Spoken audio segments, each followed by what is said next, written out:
Hello everyone! In today's video, I'll show you how to remove the front exterior door handle on a Toyota Land Cruiser 100.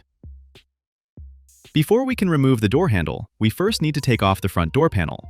The handle is secured from the inside of the door, so there is no way to remove it without first removing the door trim. Let's get started. First, open these two plastic covers. I recommend using a plastic trim removal tool to avoid scratching or damaging the door panel.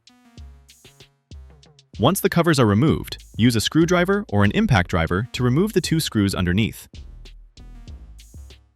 Next, move to the interior door handle. There is another hidden screw behind this small plastic cover. Carefully pry the cover open and remove the screw.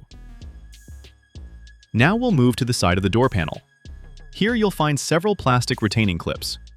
To remove them, press the center pin inward using a small screwdriver or any similar tool. Once the center pin is pushed in, the clips can be removed easily. Next, remove the 4 screws located along the bottom of the door panel.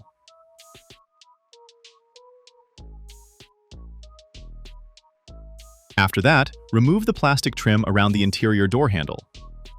Gently pry it from both the top and bottom until it releases from the clips. Now we're ready to remove the entire door panel. Start from the bottom and carefully pull the panel toward you to release all the retaining clips. Once the lower clips are free, lift the panel upward to unhook it from the window channel and remove it completely. With the door panel removed, we now have access to the exterior door handle mounting hardware.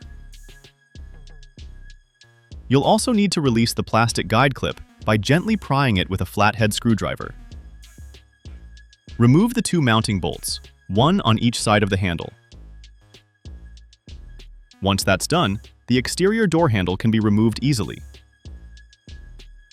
If you found this video helpful, don't forget to like the video and subscribe to the channel for more Toyota Land Cruiser 100 repair and disassembly tutorials. Thanks for watching.